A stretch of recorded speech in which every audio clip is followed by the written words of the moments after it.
খুবই মনোযোগের সাথে কথা শুনবেন। ঈসা রুহুল্লাহ আলাইহিস সালাতু ওয়াস সালাম পাহাড়ের পাশে হাঁটে, দেখে মস্ত বড় একটা পাথর পড়ে আছে, সুন্দর সাদা মার্বেল পাথর। হযরত ঈসা রুহুল্লাহ আলাইহিস সালাম ডাক দিলেন, আল্লাহ, এত সুন্দর পাথর তো জীবনে কোনোদিন দেখি নাই। এত ধবধবে সাদা পাথর, রাব্বি, এত সুন্দর পাথরের মধ্যে কি আছে দেখতে মন চায়। আল্লাহ ডাক দিলেন, ঈসা রে, তোমার হাতের মধ্যে যে লাঠি আছে, এই লাঠিখানা দিয়ে তুমি পাথরের মধ্যে বাড়ি মারো, আঘাত করো। সাথে সাথে ঈসা রুহুল্লাহ আলাইহিস সালাম লাঠি দিয়ে পাথরের মধ্যে আঘাত করলেন। পাথরখানা ভেঙ্গে দুইটা টুকরা হয়ে আলাদা হয়ে গেল। ঈসা নবী লক্ষ্য করলেন পাথরের ভিতরে একজন আল্লাহর বান্দা, সবুজ পোশাক পরিহিত, সবুজ লাঠির উপরে ভর দিয়ে দাঁড়ায়া দাঁড়ায়া আল্লাহর জিকির আদায় করতেছে। জোরে বলা যাবে কি মারহাবা, লা ইলাহা ইল্লাল্লাহ। হাজিরিন, হযরত ঈসা রুহুল্লাহ দেখে রে পাথরের ভিতরে একজন আল্লাহর বান্দা দাঁড়িয়ে দাঁড়িয়ে আল্লাহর জিকির আদায় করে। একসাথে বলবেন মারহাবা। আজকের মজলিস কিসের মজলিস? কোরআন কার কালাম? আল্লাহর কালাম কার জিকির? না না, আল্লাহর কালাম, আল্লাহর জিকির। দুরূদ শরীফ আল্লাহর নবীরটা, কিন্তু কোরআন শরীফ জিকির আল্লাহর। যেই মজলিসে কোরআন তেলাওয়াত হয় ওটা আল্লাহর জিকিরের মজলিস। যেখানে আল্লাহর জিকির হয় সেটাও আল্লাহর জিকিরের মজলিস। যেখানে দোয়া হয় ওটাও আল্লাহর জিকিরের মজলিস। যেখানে নামাজ হয় ওটাও আল্লাহর জিকিরের মজলিস। যেখানে হাদিস তেলাওয়াত হয় ওখানেও আল্লাহর জিকিরের মজলিস। যেখানে দুরূদ শরীফ হয় ওটাও আল্লাহর জিকিরের মজলিস। বাবাজি, এইগুলি আল্লাহর জিকিরের মজলিস। নবীজি বললেন, সাহাবীরা রে, দুনিয়াতে যদি তুমি জান্নাতের বাগান পাও, ওই জান্নাতের বাগানে যায় বসো। সাহাবীরা বললেন, মা রিয়াজুল জান্নাহ ইয়া রাসূলুল্লাহ। নবী গো, জান্নাতের বাগান তো চিনলাম না। আমার নবী বললেন, হিয়া হিলাকুজ জিকির। দুনিয়ার জান্নাতের বাগান যদি খুঁজো, তাহলে খোদার জিকিরের মজলিস তুমি তালাশ করে দেখো, ওটাই আল্লাহর জান্নাতের বাগান। একবার জোরে বলা যাবে কি আল্লাহু আকবার। কিসের মজলিস? জিকিরের। জোরে বলেন, কিসের? কিসের বাগান? জান্নাতের। এনে জান্নাতের বাগানে বসবে, দোয়া জামাতের সাথে করবেন। একার চাইতে জমাতে ভালো, বলে দিয়ে যাই। নামাজ কি একা পড়বেন না জমাতে পড়বেন? একার চাইতে জমাতে পড়া ভালো। এই যে মাহফিল হচ্ছে, জিকির হচ্ছে কার? একা করা ভালো না জমাতে করা ভালো? জমাতে করা ভালো। মাহফিল জমাতে ভালো।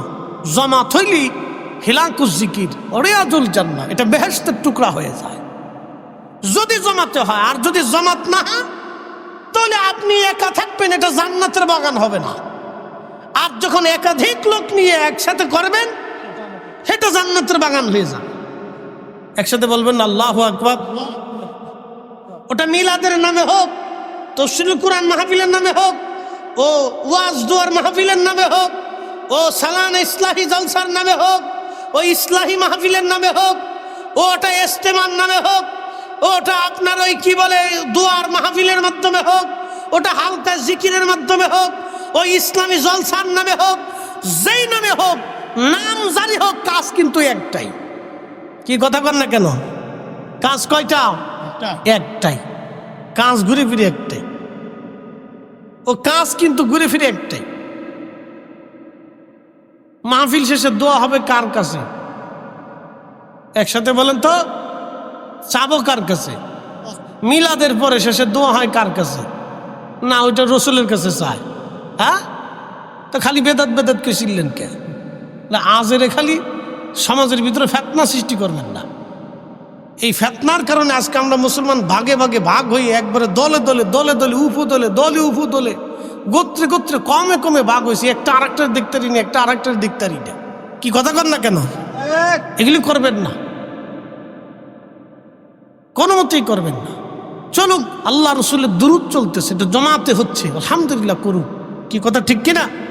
সে তো দুরূদ শরীফে পড়তেছে, জিকির হচ্ছে, দোয়া হবে, এরপরে একটু তাবারক হবে। আল্লাহর বান্দা খুশি মানে যদি আপনাকে খাওয়াইতেছে খাওয়ান। আল্লাহ রসুল সহিহ বুখারীতে বলছে, উম্মত তুমি জাহান্নাম থেকে বাঁচো, তোমার ভাইকে একটা খুরমা খেজুর খাওয়াইয়া হলেও জাহান্নাম থেকে বাঁচার চেষ্টা করো। এখানে অনেক হাজিরা সম্ভবত আছেন, দেখবেন মদিনাতে গেলে মদিনার ছোট ছোট বাচ্চারা অরিজিনাল মাদানি যারা, তারা খেজুর নিয়ে আসে।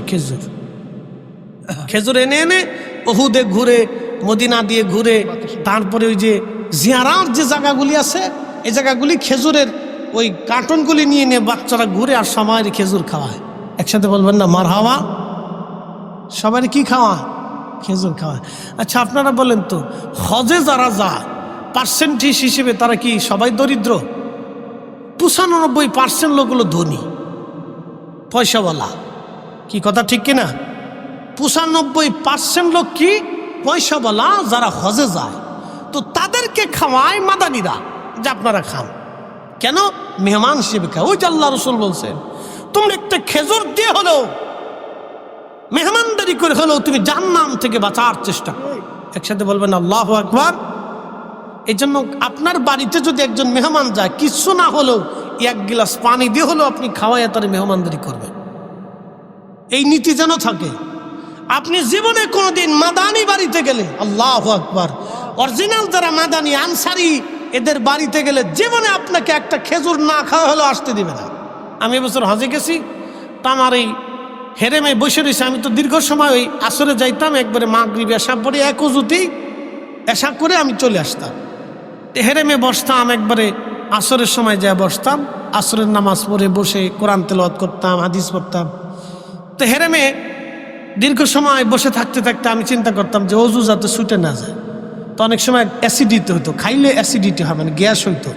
তা আমি খাইতাম না, আমি একবারে শুধু মাঝে মধ্যে একটু জমজম খাইতাম। তো পানিও কম খাইতাম যে পেশাবে যাতে না ধরে। তো আমি যাতে এক উজুতে থাকতে হবে, আবার উজু করতে গেলে জায়গা ছুটে বের হয়ে যাওয়া লাগবে, আবার আসা বিরাট ঝামেলা। তো এই জন্য আমি এক উজুতেই বসে থাকতে চিন্তা করতাম যে হেরেম এখান থেকে যাওয়া যাবে না। তো মাঝে মধ্যে খেজুর টেজুর নিয়ে আসতাম, আমি খাইতে অপরক, আমি না করতাম। দেখতে আরবিরা খুব বেজার হয়ে যেত, আমার উপর রাগ করতো, তুই খাবি না কে? আমি দিতেছি তুই খাবি না কে? আমি বেজার হইতাম। আমি তোর বুঝাইতে পারতেছি না যে আমার সমস্যা, এটা বুঝাইতে, ও জোর করে আমার খাওয়াবে, তুই খাবি না কে? খাইতেই হবে তোর। খেজুর নিয়ে আসতো, বিভিন্ন খাবার নিয়ে আসতো, আমার জোর করে খাওয়াবে। তারা মেহমানদারিটাকে এইভাবে প্রাধান্য দেয়। তো এটাকে এগুলির আপনারা এনকার করবেন না, মানে খারাপ মনে করবেন না। মুসলমান খাওয়াক, নিষেধ করবেন না। আপনি খেজুর পারেন খেজুর খাওয়ান, বিরিয়ানি পারেন বিরিয়ানি খাওয়ান, খিচুড়ি পারেন খাওয়ান, ভাত পারেন খাওয়ান, বিস্কুট পারেন খাওয়ান, যেটা হালাল খাবার হলেই চলে। ঠিক আছে কি না? কি খাবার? হালাল খাওয়া। একটা খেজুর দানা হলেও খাওয়াই হলেও জাহান্নাম থেকে বাঁচার চেষ্টা করো। আল্লাহ রাসূল বলছেন, যদি তা না পারো তাহলে তোমার ভাইয়ের সাথে একটা মুস্কি হাসি দাও। একসাথে বলবেন আল্লাহু আকবার। কি হাসি দাও? মুস্কি হাসি দাও। আমরা এটাও ভুলিয়ে গেছি। আর আমরা দেশের ফুলাফানের কথা তো কয়ে লাভ নেই, খালি মোটর সাইকেল পালিয়েছি। ও বাপ চিনে না, তালুই চিনে না, খালুই চিনে না, ফুবু চিনে না, ও উস্তাদ চিনে না, মুরব্বী চিনে না, দাদা চিনে না, কিচ্ছু চিনে না, খালি সামনে ভম ভম ভম ভম ভম ভম ভম ভম করে দেখতে, সালাম কালাম কিচ্ছু নাই। দিন দিন দিন দিন যত যাচ্ছে আদব উঠে যাচ্ছে। মুসলমানের সন্তানদের আদব থাকতে হবে। কথা বলেন ঠিক কিনা? আদব থাকতে হবে, অবশ্যই আদব থাকতে হবে তার।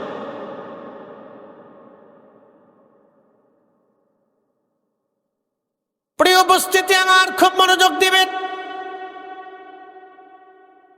আল্লাহ নবী হাদিস দিয়ে সারহুল্লাহ ডাক দে বলে, আল্লাহর বান্দা কত বছর ধরে তুমি পাথরের মধ্যে এইভাবে আসো বলো? আল্লাহর বান্দা জবাব দিল, হুজুর 400 বছর ধরে বিরামহীন ভাবে আমি এখানে আল্লাহর ইবাদতে আছি। বলে খাও কি? বলে এই আঙ্গুর ফল। এই পাথরের ভিতরে আল্লাহ একটা আঙ্গুর গাছ লাগিয়েছেন, দেখো এই আঙ্গুর ফল খাওয়াই আল্লাহ আমারে 400 বছর ধরে এই পাথরের ভিতরে খোদার ইবাদত করাচ্ছে। আমি ভুটান গেলাম আজ থেকে 5-6 বছর আগে, করোনারও কয়েক বছর আগে। ইন্ডিয়ান ভিসা নিয়ে তখন ভুটান যাওয়া যেত, ভারতের জায়গা। জেলার নাম হলো জলপাইগুড়ি জেলা। ওই আপনার উত্তরবঙ্গের লালমনিরহাটের পাটগ্রাম, হাতিবান্ধা, ওই সীমান্ত দিয়ে আমি ইন্ডিয়ার ওই কুচবিহার, মাহফিল, শিলিগুড়ি থেকে শুরু করে জলপাইগুড়ি জেলার জায়গাতে মাহফিল সেরে লোকেরা বলল, হুজুর আপনাকে ভুটান নিয়ে যাই। চলেন। ভুটান যখন গেলাম, জাতীয় বৌদ্ধ মন্দির দেখলাম। বাবাজি ওরা স্বর্ণ দিয়ে মন্দির বানিয়েছে, আর আমরা মুসলমানরা মসজিদের জন্য ভিক্ষা চাইতে চাইতে হুজুরদের জান শেষ হয়ে যায়। আশ্চর্য। আমি জুব্বা গায়ে দিয়ে পাগড়ি পুগড়ি মাথায়, আমি তখন থেকে প্রথম থেকে পাগড়ি পরি, আমার আদত। পাগড়ি আমার কাছে খুব পছন্দের একটা পোশাক আর কি, আল্লাহ রসুল পরতেন, তা আমি চেষ্টা করি পাগড়ি পরার জন্য, এটা ভালো লাগে আমার কাছে। তো পাগড়ি ফুগড়ি জুব্বা সুব্বা গায়ে দেওয়া গেছি। তো বৌদ্ধ ভিক্ষু যে আছে আপনারা জানেন, বৌদ্ধদের যে ধর্মগুরু তাদেরকে ভিক্ষু বলে, ভিক্ষু। হ্যাঁ, তো প্রধান বৌদ্ধ ভিক্ষু যেত ওই মন্দিরে, তখন ওরা ত্রিপিটক পাঠ করতেছে। একজন বাঁশি বাজায় আর একজনে ত্রিপিটক পাঠ করে। তো প্রধান বৌদ্ধ ভিক্ষু ওই বৌদ্ধর সামনে কি ওরা ওদের পূজা অর্চনা কি আছে না আছে এটা করে। তো আমি ভিতরে ঢোকার পরে আমার দেখার পরে বুড়া আঙ্গুল দিয়ে সম্ভাষণ করতেছে, ঠিক আছে ওয়েলকাম। তা আমি চিন্তা করলাম, তুমি বুড়া দিয়েছো, আমার তা জোয়ান দেহে লাভ নাই, তা আমিও এমনি বুড়াটা দেব না, ঠিক আছে তুমি যেহেতু ওয়েলকাম করছো তা আমি ওয়েলকাম। তো ঘুরে ঘুরে ঘুরে ঘুরে দেখলাম, বিশ্বাস করেন স্বর্ণ দিয়ে তার কারুকার্য দেখলে আপনার মাথা ঘুরিয়ে যাবে, যে মানুষ মিথ্যার উপরে কোটি কোটি টাকা খরচা করে। কয়েকদিন আগে পূজা গেছে না, কথা কন না কেন? বাংলাদেশে মন্দির হয়েছে কয়টা? 30,000। কয়টা? 30,000। তারা মন্দির বানাইয়া, প্রতিমা বানাইয়া কোটি কোটি টাকা খরচা করে তারপরে তারা বলে তাদের ধর্মের ভাষায় বিসর্জন। সেটা তার ধর্ম, ওটা নিয়ে আমি কটাক্ষ করবো না, বিসর্জন বলে। তো তারাই কি করলো, মন্দিরগুলির সব প্রতিমাগুলিরে নিয়ে পুকুরে নিয়ে, তারপরে নদীতে নিয়ে, সাগরে নিয়ে ফেলে দিল। কি কথা ঠিক কিনা? সব কি করলো, ফেলে দিল। আমাদের মসজিদ কি সাগরে যাবে? পুকুরে যাবে? এখানে 1 টাকা দিলে যদি আল্লাহর কোরআন বিশ্বাস করেন, যদি বলেন না হুজুর আখিরাত বিশ্বাস করি, আল্লাহ বিশ্বাস করি, রসুল বিশ্বাস করি, মরতে হবে, আল্লাহর আদালতে দাঁড়াইতে হবে, যদি বিশ্বাস করে থাকেন, তাহলে মসজিদের জন্য আমাদের গলা শোকানোর দরকার না, আপনি নিজে এসে দিয়ে যাওয়া উচিত। কি কথা ঠিক কিনা? আপনার নিজে উপস্থিত হয়ে দিয়ে, আমার তো বলার কথা না। আমার আগে আমার ভাই আল্লামা রাকিবুল ইসলাম খোকন সাহেব, তিনি বারবার করে বলছেন, চাইছেন আপনার কিছু না, তো চাওয়ার কথা না, তো আপনি খুশি মনে এসে দিয়ে যাবেন যে হুজুর আমি এখানে 5,000 টাকা দিলাম, 10,000 টাকা দিলাম, আমি 50,000 টাকা দিলাম, 1 লক্ষ। উঠবেন না চাচা, আমি টাকা চাইতেছি না, ভয় নাই না, ওয়াজ এখনো শেষে দেরি আছে, এত তাড়াতাড়ি ভাবছেন ছেড়ে দিতে পারি না, ফজর পর্যন্ত আসেননি আপনারা ইনশাল্লাহ। আচ্ছা ফজর থাকা লাগবে না, নিয়ত করছেন তাতেই চলবে ইনশাল্লাহ, বসেন। কে উঠবেন না, আমি টাকা চাইনি, টাকা চাইনি, ডন নাই যে পকেট থেকে টাকা উঠে নিয়ে আসবো। আপনার টাকা আপনার পকেটেই থাকবে, দিলি আপনার লাভ, না দিলে আপনার লস। কি কথা ঠিক আছে না? আমার কি লাভ লস আছে? টাকা তো আপনি আমার দিচ্ছেন না, আল্লাহর ঘরে জমা করে যেতেছে, দিলে আপনার লাভ, আপনার কবরে শান্তি, আপনার মা কবরে জান্নাতে থাকবে, বাবা জান্নাতে থাকবে, ওটা আমার তো কোনো ফাংশন নেই, এটা আপনারই লাভ। দিলে দিবেন, না দিলে না দিবেন, আমি টাকা চাইতেছি না, ভয় নেই, বসেন, উঠবেন না, দোয়া সারা যাবেন না, বসেন। আমি বলতে চাইতেছি যে তারা মিথ্যার জন্যে কোটি কোটি টাকা যদি তাদের বিশ্বাসে খরচা করতে পারে, তাহলে আমরা হকের জন্য কেন আমার অর্থ আল্লাহর পথে দান করতে পারবো না? কি কথা কন না কেন? কোরআন শরীফে আল্লাহ নিজে ওয়াজ করেছে, এই কোরআনে আল্লাহ নিজে ওয়াজ করেছেন। وأنفقوا مما رزقناكم من قبل أن يأتي أحدكم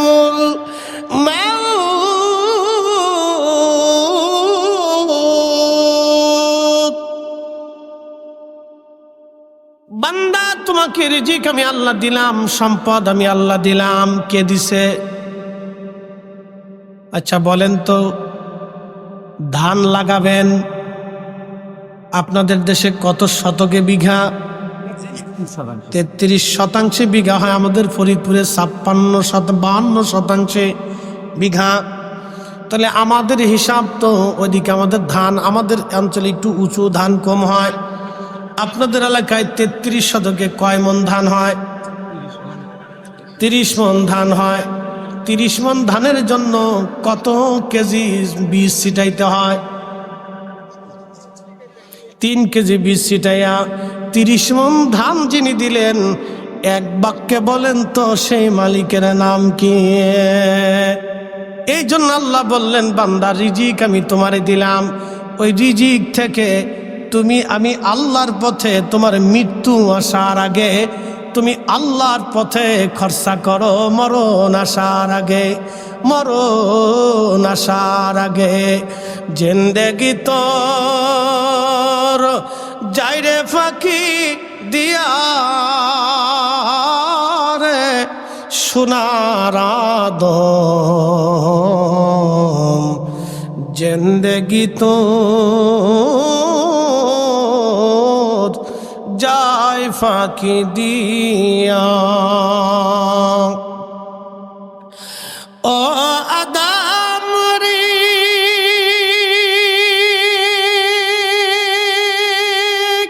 পাক ধরিয়া গেছে দাড়ি, দন্তবাসে গোটা চারি,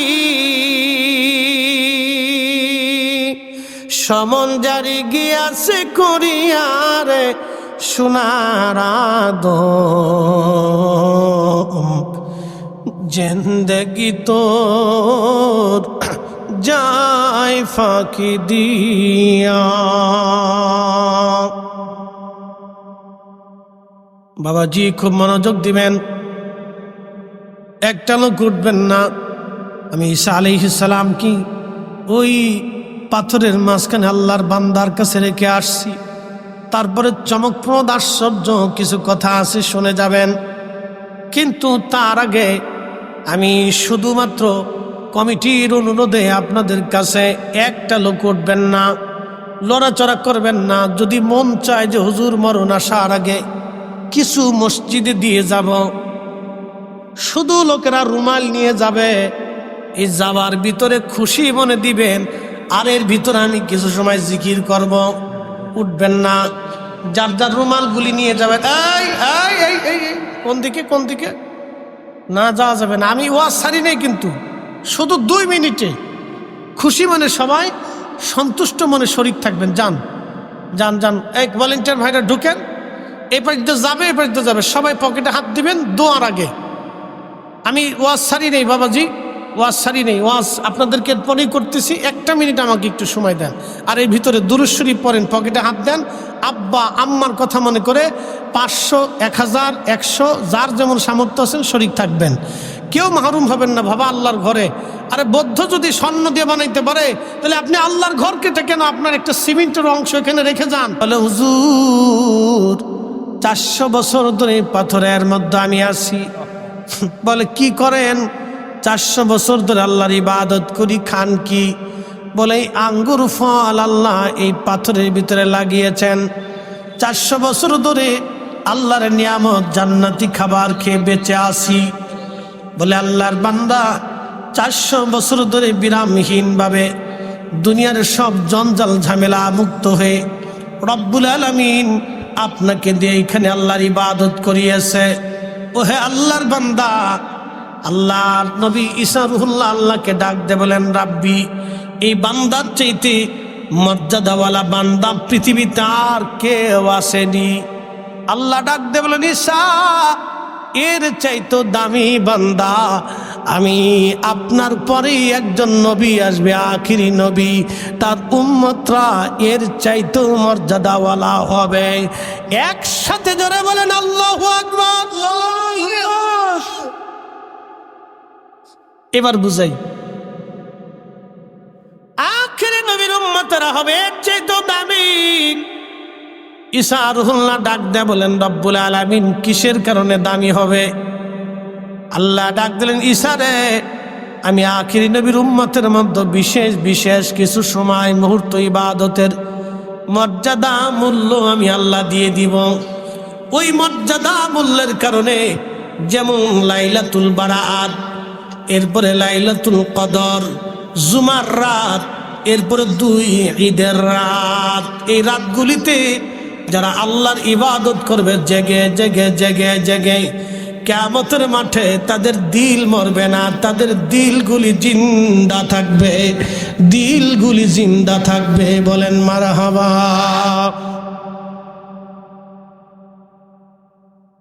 আরো পরিষ্কার করে বুঝাই, শাহজাদপুরবাসী, জুমার নামাজ আপনারা পড়েন ঠিক কিনা? কোরআন বলতেছে, কুলিয়া ইয়া আইয়ুহাল্লাযীনা আমানু ইযা নুদিয়া লিস-সালাতি মিন ইয়াউমিল জুমআ। ও ঈমানদার, জুমার আযান যখন পড়ে যায়, ফাসআউ ইলা যিকিরিল্লাহি ওয়া যারুল বাই', বেচা বিক্রিগুলি তুমি ছেড়ে দাও আল্লাহর জুমার নামাজ আদায় করার জন্য, আল্লাহর স্মরণের জন্য। ব্যবসা ছেড়ে দাও, জমি ছেড়ে দাও, স্ত্রী ছেড়ে দাও, সন্তান ছেড়ে দাও, ব্যবসা ছেড়ে দাও, সব কিছু ছেড়ে দিয়ে জুমার নামাজ আদায় করার জন্য চলে আসো। নবীজি বললেন, ঠিক। তখন আমার উম্মত গোসল করে পবিত্র হয়ে, পাক সাফ হয়ে, সুন্দর পোশাক পরে, সুগন্ধি লাগিয়ে, খুব আদবের সাথে, ইখলাসের সাথে হেঁটে হেঁটে হেঁটে হেঁটে মসজিদে জুমার নামাজ পড়ার জন্য আসলো। মসজিদে এসে জুমার নামাজ পড়ে আমার উম্মত আদবের সাথে ইমাম সাহেবের কাছাকাছি বসলো, খুতবা শুনলো, আদবের সাথে জুমার নামাজ আদায় করলো। এরপরে ইখলাসের সাথে বের হয়ে হেঁটে হেঁটে হেঁটে হেঁটে বাড়ি আসলো।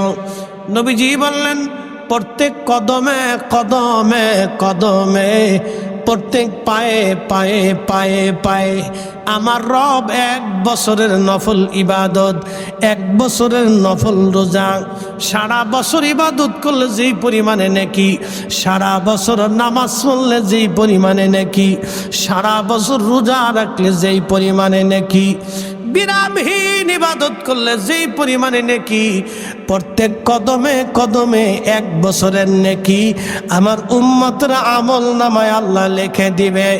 একটা জবান বন্ধ থাকবে না। চিৎকার মেরে জোরে বলেন আল্লাহু আকবার। এখান থেকে মসজিদ কত দূর? 2-3 মিনিট। 2-3 মিনিট। আচ্ছা বলেন, এই মসজিদের মুসল্লি একজন হাত বাড়াবেন তো, যার দূরে বাড়ি, বেশি দূরে? হুজুর আমাদের। কে? আমাদের। আপনার? আচ্ছা, আপনি একটু দাঁড়ান। আপনার বাড়ি থেকে জুমার দিনে এখানে এই মসজিদে হেঁটে আসতে কত কদম হবে একটা আইডিয়া ধরেন আর কি? 20 মিনিট লাগে। 20 মিনিট লাগে। আচ্ছা তাহলে বসেন, বুঝতেছি। হেঁটে আসতে 20 মিনিট লাগে। উনি যদি প্রত্যেক জুমাতে বাড়ি থেকে হেঁটে আসে, তাহলে 20 মিনিটে কত কদম হবে একটা আইডিয়া ধরেন। আমি 400 কদমই ধরলাম, 400 কদমই ধরলাম। ঈসা আলাইহিস সালামের উম্মতের ইবাদত কয়শো বছর? জোরে বলে, 400। একসাথে বলেন। ওনার আসতে 400 কদম, যাইতে 400 কদম, তাহলে কত হইল? 800। তাহলে উনি কয়শো বছরের সব পাবে? আর ঈসা নবীর উম্মত কয়শো বছরের পাইছে? সে 400 বছর ইবাদত কইরা ফাসরের মধ্যে যা পাইছে, এই লোক শুধু মসজিদে যাবে জুমার দিনে আর আসবে, তাতেই সে পাবে 800 বছরের নেকি। একসাথে বলা যাবে আল্লাহু আকবার। না না, হাত উঁচা করে বলেন আল্লাহু আকবার। এই জন্য ঈসা আলাইহিস সালামকে আল্লাহ আমার ওই নবীর উম্মত বানাই দেন। সুবহানাল্লাহ। আমরা নবীও চিনি না, কোরআনও চিনি না। কি কথা ঠিক কিনা? নবীও চিনি না, কোরআনও চিনি, কোনোটাই চিনি না। খালি পয়সা চিনি, মালটু মালটু মালটু মালটু মালটু মালটু মালটু মালটু। কি সভাপতি সাহেব, দাদু ঠিক আছে না? হাজি সাহেব নাকি? হ্যাঁ মাশাআল্লাহ। কত বছর আগে গেছিলেন? 98-তে। মাইরে ফেলেছে রে। 98 আজি, তার মানে সে বুড়া আজি, প্রায় 100 বছর বয়স।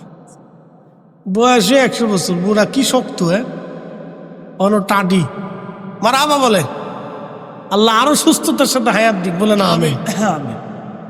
তাহলে 100 বছর যদি আমার দাদুর হায়াত হয়, তাহলে এই প্রত্যেক জুমাতে, দাদুর জীবনে জুমা এই আপনার কত বছর কাজা হয় না, একটা আইডিয়া দেন তো আমারে। জুয়ান কালে যা করছেন করছেন, ওটা বাদ দেন। ওটা আমরাও জানি, বিরাট সাধু ছিলেন, আমরা জানি।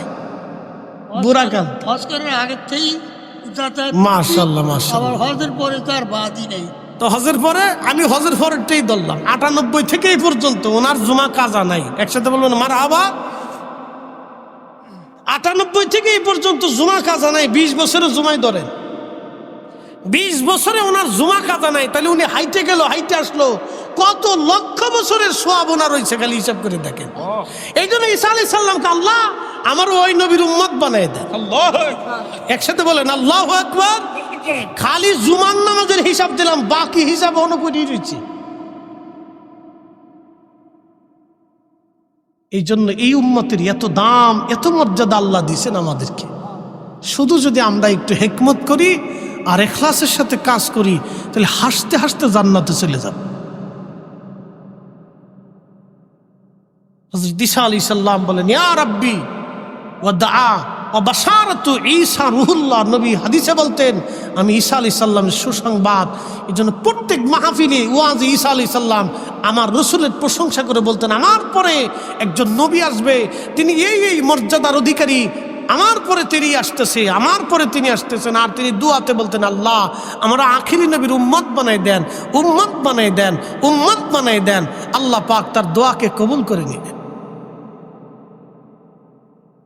হযরত ঈসা নবী 33 বছর বয়সে আমার আল্লাহ তার আসমানে উঠিয়ে নিয়ে চলে গেলেন, চতুর্থ আসমানে। কিয়ামতের আগে যখন ফোরাত নদীর পানি শুকায় যাবে, পৃথিবীতে 2টা নদী আল্লাহর জান্নাত থেকে এসেছে। একটা নদীর নাম ফোরাত, আর একটা নদীর নাম নীল নদ। 2টা নদী খোদার জান্নাত থেকে সরাসরি এসেছে। এই জন্য হাজার হাজার বছর এই নদীগুলির বয়স, আজ পর্যন্ত এই নদীগুলি শুকায় নাই। নীল নদ একদিন শুকিয়ে যাবে। সহিহ বুখারীর কিতাবুল ফিতানের ভিতরে এসেছে, নবীজি বলেছেন ফোরাত একদিন শুকিয়ে যাবে। শুধু স্বর্ণের পাহাড় ফোরাত নদীর মধ্যে ভেসে উঠবে। ওই স্বর্ণের পাহাড় নিয়ে পৃথিবীতে বিশ্বযুদ্ধ লাগবে। শুধু বিশ্বযুদ্ধ বললে ভুল হবে, মহাযুদ্ধ হবে। সারা পৃথিবীর রন্ধে রন্ধে যুদ্ধ ছড়িয়ে যাবে। প্রত্যেক 100 জনে 99 জন মারা যাবে, মাত্র 1 জন মানুষ বেঁচে থাকবে। পৃথিবীর আকাশ ভেঙে যাবে। আমার রসুলের কথা কখনো মিথ্যা হবে না। কথা কোন ঠিক কিনা? 1 জন যে বেঁচে থাকবে, তিনি শুধুমাত্র পাক্কা ইমানদার, পাক্কা ঈমানওয়ালা, পাক্কা ঈমানওয়ালা, পাক্কা ঈমানওয়ালা। সেই হবে শেষ সময়ে হযরত ইমাম মাহাদির সৈনিক। এরপরে আল্লাহ বহু বছর পরে ইমাম মাহাদিকে দুনিয়াতে পাঠাবেন। আবার মুসলমান ধীরে ধীরে ধীরে ধীরে ধীরে ধীরে ইমান দুর্বল হবে। পৃথিবীতে এমন প্রলঙ্করী মহাযুদ্ধ হবে, শুধু মানুষ হত্যা হবে, জায়গায় জায়গায় জুলুম অত্যাচার হবে, নির্যাতন হবে, অন্যায় কাজ চলতে থাকবে। একটা কথা মনে রাখবেন, এই পৃথিবী থেকে যদি অন্যায় কাজ বিলুপ্ত করতে হয়, এই বাংলার জমিন থেকে যদি অন্যায় কাজ জুলুম যদি চিরতরে বিদায় করতে হয়, তাহলে আল্লাহর কোরআনের আইন ছাড়া আর সম্ভব হবে না। কথা বলেন ঠিক কিনা? কোনো সন্দেহ নেই, কোনো সন্দেহ নেই। হাজেরিন, কথাগুলি বুঝে যাবেন। আজ হযরত ঈসা রুহুল্লাহ পৃথিবীতে আসবেন। বর্তমান বাইতুল আকসা, যেখানে গাজা নাম ছিল আসকালান, এখানে এখন যেরকম ভয়ঙ্কর যুদ্ধ হচ্ছে আপনি জানেন না এর ভয়াবহতা। গাজার এমন কোন বিল্ডিং নাই যে বিল্ডিং এ ইসরায়েল বোমা না ফেলেছে। প্রত্যেকটি স্থাপনার মধ্যে বোমা মেরে মেরে মেরে মেরে গাজা শহরটাকে একেবারে পুড়িয়ে ফেলেছে তারা। হাজার হাজার মা কল খালি করে ফেলেছে তারা। হাজার হাজার ফিলিস্তিনি শহীদ হয়েছে। গাজা রন্দে রন্দে রক্ত ছিটিয়ে ছিটিয়ে পড়েছে। তারপরেও তারা সৈয়দনা ইব্রাহিম আলাইহিস সালামের জমিন দেখেন, ওই দেশের মেয়েগুলি বোরকা ছাড়ে না। স্বামী শহীদ হয়ে যায়, সন্তান শহীদ হয়ে যায়, ভাই শহীদ হয়েছে, তারপরেও তারা বোরকা ছাড়ে না, নিজে শহীদ হয়ে যায়, বোরকা ছাড়ে না। আর আমার দেশের নারীরা বোরকায় পড়তে চায় না। কথা বলেন, টিকটক ভিডিও হলে তার উপায় নেই। বাপরে বাপ, সেরা সেরি টুনাটুনি খালি টিকটক করে। কালকে জামালপুরে গেছি শহরে যাইয়া, চিন্তা করলাম একটু ঘুরে আসি, বাতাস বাতাস খেয়েছেন। বাতাস খাবার যেয়ে দিয়েছি, সেরিরা টিকটক করতেছে। গাড়ি কবাল, কোন জায়গায় আসলাম? খালি মোবাইলে টিকটক বানাচ্ছে। সেরিরা প্রকাশ্যে নাচতেছে, প্রকাশ্যে নাচতেছে। প্যান্ট শার্ট পরে, প্যান্ট পরিয়ে গেঞ্জি গাই দিয়ে মাথার মধ্যে হেজাব বাঁধছে। কি পাগল দেশে হয়েছে চিন্তা করেন। হ্যাঁ, তার অর্থ হলো একজন লুঙ্গি খুলে মাথার মধ্যে ফাঁকড়ি বেঁধে লাইছে। লুঙ্গি খুলে ফাঁকড়ি বাঁধলে যে সোয়াব হয়, প্যান্ট শার্ট পরিয়ে বেডি মানুষ মাথায় হেজাব বাঁধলে ওই সোয়াবই হয়। কি কথা কন না, কে কথা মনে হয় বুঝেন নাই? বুঝছেন নি আপনারা? বুঝতে যান, পাগল দেশে কত কোয়ালিটি রয়েছে। হাজির কি ওয়াজ করলে যে আপনারা বুঝবেন, কোন ভাষা দিয়ে বললে যে আপনারা বুঝবেন আমি জানি না। হযরতে ঈসা রুহুল্লাহ আলাইহিস সালামকে ওই বাইতুল আকসার ওখানে একটা সাদা মসজিদ হবে। ওই ফিলিস্তিনের এরিয়ার ভিতরে, যেটাকে শাম সিরিয়া বলা হতো, এই শাম অঞ্চলের ভিতরে সাদা মসজিদ বাইতুল আকসার এই ফিলিস্তিনের আশেপাশে হবে। এই সাদা মসজিদের উপরে হযরত ঈসা রুহুল্লাহ নামবেন ফেরেশতার কাঁধে ভর দিয়ে। ওখান থেকে তিনি মার্চ করবেন, মুসলমান সেনাদেরকে নিয়ে মার্চ করবেন, মুভ করবেন তিনি মদিনা মক্কাতুল মুকাররমার দিকে। এদিকে 40 বছর পর্যন্ত ইমাম মাহাদি মক্কার সৌদি আরবের মরুভূমি দিয়ে উট দুম্বা ছাগল ভেড়া চড়াবে। দুনিয়ার কোনো মাদ্রাসা মক্তবে লেখাপড়া শিখবে না, দুনিয়ার কোনো বিদ্যায় তিনি শিখবে না। 40 বছর ধরে সে উট দুম্বা ভেড়া বকরি চড়াইতে থাকবে। 40 বছর শেষ হয়ে যাওয়ার পরে ওই দিন রাত্রিবেলা আল্লাহ ইমাম মাহাদির কালবের ভিতরে উলুমুল হাদিস, উলুমুল ফিক, উলুমুত তাফাসির, উলুমুল বালাগাত থেকে শুরু করে অলমুল লুগাত থেকে শুরু করে আল্লাহর ইসলামের এমন কোন বিদ্যা নাই যে বিদ্যা ওনার কালবে ঢুকিয়ে না দিবেন। সমরনীতি, রাজনীতি, দেশনীতি, পররাষ্ট্রনীতি, রাষ্ট্রবিজ্ঞান থেকে শুরু করে চিকিৎসা বিজ্ঞান দিয়ে, অস্ত্র বিজ্ঞান দিয়ে শুরু করে সব বিজ্ঞান ওনার কালবের মধ্যে আমার আল্লাহ এক রাতে ঢুকিয়ে দিবেন। একবার জোরে বলা যাবে কি আল্লাহু আকবার। ইমাম মাহদী মক্কাতুল মুকাররমা আসবেন। সারা মক্কার মানুষ ওনাকে দেখে চিনে ফেলবে। ওনার সুরুত চেহারা হবে ভিন্ন, অনেক সুন্দর। আল্লাহ নবী বললেন, আমার মাহাদি, তার বাবার নাম হবে আব্দুল্লাহ, আমার মাহাদির নাম হবে মুহাম্মদ, তবে তার পরিচয় হবে ইমাম মাহাদি হিসেবে। আমি নবী যেইভাবে কালেমার দিন জমিনে প্রতিষ্ঠিত করেছি, আমার মাহাদি আল্লাহর জমিনে কালেমার দিন প্রতিষ্ঠিত করবেন। একবার জোরে বলা যাবে কি আল্লাহু আকবার? না না, আরো জোরে বলেন আল্লাহু আকবার। পৃথিবীর এমন কোন ইঞ্চি মাটি নাই যে ইঞ্চি মাটিতে আল্লাহর দিন প্রতিষ্ঠিত না হবে, দিনের আইন প্রতিষ্ঠিত না হবে, কোরআন সুন্নাহর আইন বাস্তবায়ন না হবে। প্রত্যেক ইঞ্চি দেখছি মাটিতে মাটিতে মাটিতে আল্লাহর দ্বীনের আইন বাস্তবায়ন হবে, একসাথে বলা যাবে না আল্লাহু আকবার। আল্লাহ নবী বললেন সেই দিন পৃথিবী এত সুন্দর হবে, একটা আনার দিয়ে সারা গ্রামের মানুষ খেয়ে শেষ করতে পারবে না। একটা গাভীর দুধ সারা গ্রামের মানুষ খেয়ে শেষ করতে পারবে না। এত পরিমাণে আল্লাহ রিজিকে বরকত দিবে, মানুষের হায়াতে বরকত দিবে, জীবনে বরকত দিবে, কারণ শুধুমাত্র পৃথিবীতে ইনসাফ প্রতিষ্ঠিত হবে। বুঝতে কষ্ট হচ্ছে আপনাদের না? শোনেন, আকাশ থেকে বৃষ্টি কেন এখন বন্ধ হয়েছে জানেন? বলে দিয়ে যায় আজকে। আমাদের দেশে বিভিন্ন রোগ আসে না? আসেনি ভাই? খাবারে, রিজিকে, স্বাস্থ্যে মানুষের সুখ নষ্ট হয়ে গেছে। কেন জানে? মানুষ অন্যায় করে, জুলুম করে। বলে কিভাবে করে?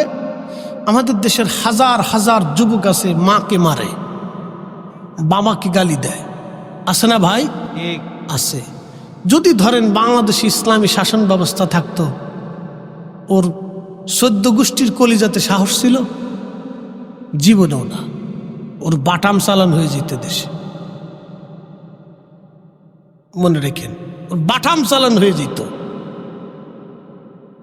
আমার দেশে শত শত নারী প্রত্যেক বছরে ধর্ষিত হয়।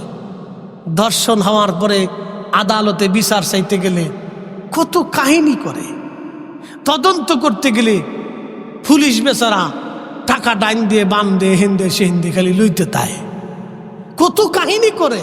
হ্যাঁ, এ কাহিনী চলতো না। কি কথা কন না কেন? এই কাহিনী চলতো না, এই কোনো কাহিনী চলবে না। এই জন্য আল্লাহর আকাশ থেকে মাঝে মাঝে বৃষ্টি বন্ধ হয়, প্রচন্ড গরম হয়, খাবারে বরকত নষ্ট হয়, বিভিন্ন রোগ আল্লাহ সৃষ্টি করে দেয়। মানুষ ছটফট করতে করতে বাজারের উপর পড়ে মরে যায়। মানুষের কোনো গ্যারান্টি আছে দাদু? এই যে 100 বছর বয়স কিছু হয়নি। আগের যুগের মানুষ 70, 80, 100 বছর তারা বৃদ্ধ হয়ে ধীরে ধীরে মারা যেত। আর এখন মানুষ রাস্তা দিয়ে হাইটে যেতেছে, বাজার গেলে সলিম রে বুহে ব্যথা করতেছে, শেষ। কিয়ামতের আলামত আল্লাহ রসুল বলছেন এগুলি গজব। হঠাৎ মৃত্যুর বেড়ে যাবে, তালাক বেড়ে যাবে, স্বামী স্ত্রীর ভিতরে বিচ্ছেদ বাড়বে, আকাশ থেকে বৃষ্টি বন্ধ হবে, আবহাওয়া নষ্ট হয়ে যাবে। আপনি যত দিন যাচ্ছে বাংলাদেশের আবহাওয়া তত উত্তপ্ত হচ্ছে। এগুলি মাঝে মধ্যে আমাদের দেশে নীরব জুলুম চলে, অন্যায় চলে, বহু অন্যায় চলে, মারাত্মক অন্যায়। আপনি জানেন কত মা আদালত প্রাঙ্গণে নিভৃতে চোখের পানি ফেলে ফেলে কাঁদে, বিচার পায় না। জমি আরেকজনে নিয়ে চলে গেছে, জমি নিজে বুঝে পায় না। জমি কে বুঝাই দিবে? জমি বুঝাই দিবে দেশের আদালত, জমি বুঝাই দিবে পুলিশ প্রশাসন, জমি বুঝাই দেবে নিরাপত্তা বিভাগ। ওরা এসে ওই গরিবের জমি বুঝিয়ে দিয়ে তারপরে যাবে, কিন্তু উল্টাটা হয়েছে, টাকা দিয়েই যাচ্ছে কিন্তু জমিই পায় না। কি কথা কন না কেন? এগুলি জুলুম। এগুলি কি কথা কন না কেন? এগুলি কি জুলুম। ভাই মরে গেছে, ভাতিজাদেরকে চাচা জমি বুঝাই দেয় না। কি কথা খারাপ কইছি? বোন মরে গেছে, ভাগ্নিদেরকে মামা জায়গা বুঝে দেয় না। কফরে নিস সালিশ দরবার গেলে মাতুব্বারে টাটা দে, টাটা দে, চিন্তা করেন, মানে মাল পৌঁছে যাবে না, আপনি খালি আমার দিকে একটু ঘুরাই দিয়ে। আল্লাহর আদালত আছে না? দাঁড়াইতে হবে না কিয়ামতে? দাঁড়াইতে হবে। কে বলবে? নীরবে নিভৃতে হাজার হাজার জুলুম হয়। বৃষ্টি যে বন্ধ হয়ে যায় নাই, দেশে মরুভূমি হয় নাই, এরকম কিছু আল্লাহর পাগল আছে যারা বসে বসে বসে বসে সারা দিন রাত 24 ঘন্টা আল্লাহ আল্লাহ আল্লাহ আল্লাহ করে। কি কথা কন না কা? কিছু আল্লাহর পাগল আছে যারা তাহাজ্জুদ পড়ে আল্লাহ আল্লাহ করে, আল্লাহ জিকির করে, জন্য আল্লাহ বৃষ্টি বন্ধ করে নাই।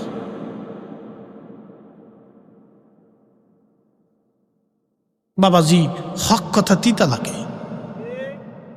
তবে একটা কথা মনে রাখবেন, আমি যাহা বলি দিন শেষে আপনাকে এবং আমাকে মাটির নিচে চলে যেতে হবে। এই যে আব্বুজির বয়স 100 বছর হয়ে গেছে, এখানে অনেক বয়স্ক লোক আছে। 150 বছরের কেউ আছে এখানে? তার অর্থ কি? 150 বছর আগে যারা এই পৃথিবীর উপরে ছিল আজকে সব মাটির সাথে মিশে গেছে। 150 বছর পরে আমরা সবাই মিশে যাব, আবার নতুন প্রজন্ম আসবে, মাহফিল হবে, উলামে কেরাম নতুন আসবে, ওয়াজও হবে। এই কোরআন 150 বছর পরেও থাকবে। জোরে বলেন, জোরে বলেন। কিন্তু আজকে যারা অন্যায় করতেছে তারা আর মাটির সাথে মিশে যাবে। কথা বুঝে বাড়ি যাওয়াটা জরুরি ভাই আমার, প্রিয় বোন আমার, কথা বুঝে বাড়ি যাবে। ওরা মাটির সাথে মিশে যাবে, অস্তিত্বহীন হয়ে যাবে। এর জন্য পৃথিবী থেকে আপনাকে আল্লাহ এবং তার রসুলকে খুশি করে যেতে হবে। আল্লাহ এবং তার রসুলকে খুশি করে যেতে হবে। আল্লাহ এবং তার রসুলকে খুশি করে যেতে হবে। আল্লাহ এবং তার রসুলকে খুশি করে যেতে হবে। বলে হুজুর আল্লাহর সাথে রসুল বললেন কেন? এজন্যই বললাম আমিনু আমানু আমিনু বিল্লাহি ওয়া রাসূলিহি। হে ঈমানদার, ইয়া আইয়ুহাল্লাযীনা আমানু আমিনু। কোরআন বলতেছে আমানু, হে ঈমানদার আমিনু, ঈমান আনো, বিল্লাহি ওয়া রাসূলিহি, আল্লাহ এবং তার রাসূলের উপরে। একসাথে বলবেন আল্লাহু আকবার। আল্লাহর পরেই নবী। জোরে বলেন আল্লাহর পরে, জোরে বলেন আল্লাহর পরে, আল্লাহর পরে, আল্লাহর পরে। এক কথা শেষ। কোরআনে আল্লাহ সিদ্ধান্ত দিয়ে দিছে। অত মাসলা মাসলা বাতায়েন না। লা ইলাহা ইল্লাল্লাহর পরে মুহাম্মদুর রাসূলুল্লাহ একদল মানে না। কে তোমার কইছে কেডা? ফাজলিমি না। আবার তুমি কালেমা ভাগ করার জন্য দেশে আসছো, এমনি আমরা বাসি না, আবার কালেমা ভাগ করবার জন্য আসছো। এদেশে এই সমস্ত ভোগীযোগী চলবে না। কথা বলে ঠিক কিনা? কালেমা ভাগ করার জন্য আসছে দেশে, মুসলমানের ভিতর গৃহযুদ্ধ লাগানোর জন্য আইছ।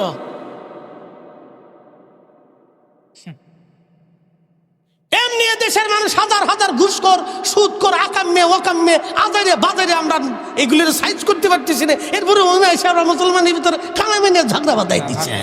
মানে কালেমা ভাগ করার জন্য আইছে। শয়তান কোথাকার।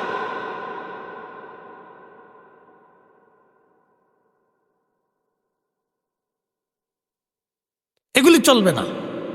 আল্লাহর কোরআন যেভাবে সিদ্ধান্ত দিছে ওইভাবে আমরা মেনে চলবো, ঠিক কিনা?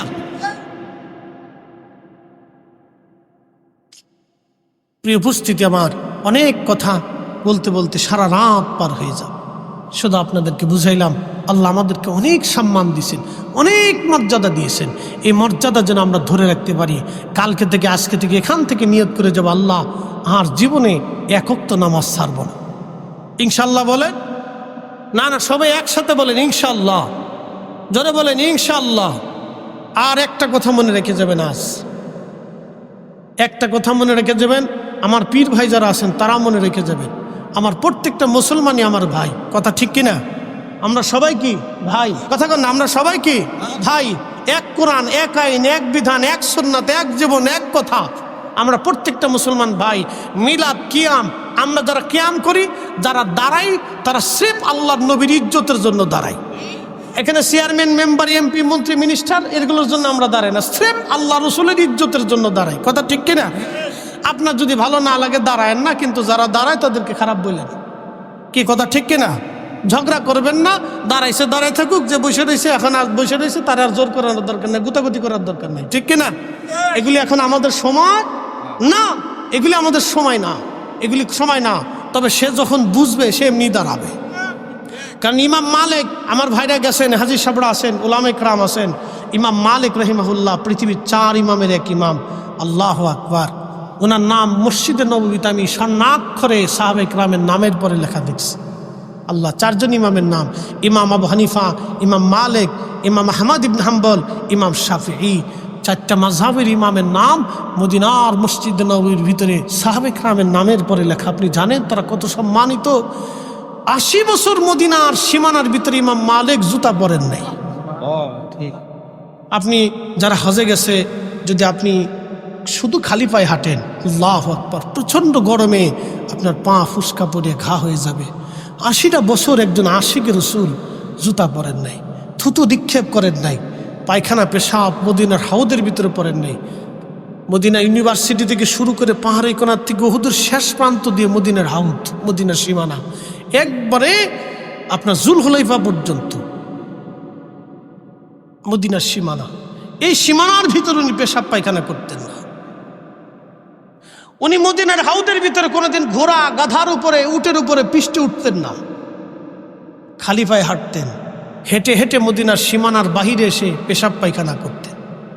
আপনি বলেন, জিজ্ঞেস করলে বলতেন, মানুষ এই মাটির নিচে রাহমাতুল্লিল আলামিন ঘুমিয়ে আছেন, কি করে আমার সাহস হয় এই মদিনার মাটিতে আমি জুতা পরব, পায়খানা পেশাব করব, যেখানে রসুল ঘুমিয়ে আছে? একসাথে বলবেন আল্লাহু আকবার। আর কোনো দলিল দেন নাই, আর কোনো দলিল নেই। এত বড় ইমাম, আর কোনো উসুলও দেন নাই, দলিলও দেন নাই। শুধু একটা কথাই বলতেন, আমি কি করে এই মদিনার সীমানার ভিতরে আমি জুতা পরব? তো যারা ইয়া নবী সালাম আলাইকা বলার পরে দাঁড়ায়, মন্দ বললেন না, এরা স্রেফ আল্লাহ রসুলের সম্মানের জন্য দাঁড়ায়। আপনি মন্দ বলতে পারেন, কিন্তু ওনাদের উদ্দেশ্য একটাই থাকে। ইমাম মালিকের যেমন সারা জীবনের উদ্দেশ্য একটা ছিল রসুলের সম্মান, ওনাদের উদ্দেশ্য একটাই। মন্দ বললে বলতে পারেন, এটা আপনার মনের ব্যাপার, বলতে পারেন, কিন্তু ওনারা আল্লাহ রসুলের সম্মানে দাঁড়ায়। ছোট করে দেখার সুযোগ নেই ভাই, এগুলি নিয়ে ঝগড়া করবেন না। এটা একটা জিকিরের মজলিস, একটা দোয়া, আল্লাহ রসুলের প্রশংসা হয়। বলেন, রসুল ছাড়া তো আমরা দিন পাইতাম না, কথা ঠিক কিনা? ওনার দন্ত মোবারক ওহুদে শহীদ হয়েছে। আমার ভাইরা এখানে আছেন, সেই মসজিদ এখনো ওহুদে আছে, যেখানে আল্লাহ রসুল জোহর এবং আসরের নামাজ পড়েছিলেন। জোহরের নামাজ পড়ার পর ওইখানে বসেছিলেন। আসরের নামাজ পড়ার শেষ সময় কাফেররা প্রিয় নবীজির উপর আক্রমণ করলেন। ওই সময় দন্ত মোবারক শহীদ হয়ে গেল। নবীজিকে নিয়ে যাওয়া হলো ওহুদের সেই ফাঁকা জায়গাতে। এখনো সেই ফাঁকা জায়গা আছে। আল্লাহর কোরআন আমার হাতে, একটা শব্দ মিথ্যা বলবো না বাবাজি। ওই মালিকের হাতে আমার জীবন, আমার মৃত্যু। আজকে সেই ওহুদের বর্ণনাটা আপনাদেরকে দিয়ে চলে যাই। প্রিয় উপস্থিতি আমার, সেই ফাঁকা জায়গায় আল্লাহ রসুলকে নিয়ে যাওয়া হলো। জিব্রাইল ফেরেশতা এবং কয়েকজন সাহাবী সহ নবীজিকে নিয়ে যাওয়া হলো সে ফাঁকা জায়গা। এবছর হজ থেকে ফেরার পথে মদিনার একটা দিন আমার বাকি আছে। শুধু মন কাঁদতেছিল আমার বারবার, আমি একটু রাত্রিবেলা যাব। দিনে তো বহুবার ওহুদে গেছি, একটু রাত্রে যাব। বিশ্বনাথ আলিয়ার প্রিন্সিপাল, কামিল মাদ্রাসার প্রিন্সিপাল সাহেব আমার সাথে ছিলেন, ভাইস প্রিন্সিপাল সাহেব, আমরা একসাথে হজ করছি, একই রুমে থাকছি। আমাদের জালালাবাদী একজন ছিলেন, তারপরে গজনবী, তিনি লন্ডনে এক আলেম, তিনি আমার সাথে ছিলেন। আমরা একসাথে সেই উহুদে গেলাম। আল্লাহর কসম করে বলি, 5-6 জন মিলে আমরা রাত্রিবেলা গেলাম। যাওয়ার পরে যেখানে আল্লাহর নবী বিশ্রাম করেছিলেন, ওইখানে যাওয়ার পরে দেখি আমরা যখন উঠলাম তখন বাতাসের সাথে শুধু সুঘ্রাণ ভেসে আসতেছে। আল্লাহর কসম, কোরআন শরীফ আমার হাতে, আমার প্রত্যেকটা পশম দাঁড়ায় গেল। যে আমাকে নিয়ে গেছে সে বলতেছিল, মামা আমি 80 দশক থেকে মানুষকে হজে নিয়ে আসি, জীবনে রাত্রিবেলা কোনোদিন এখানে আসিনি। আজকে আপনার পিড়াপিড়িতে আজকে আমার নসিব হয়ে গেল। মামা এত সুঘ্রাণ আসতেছে।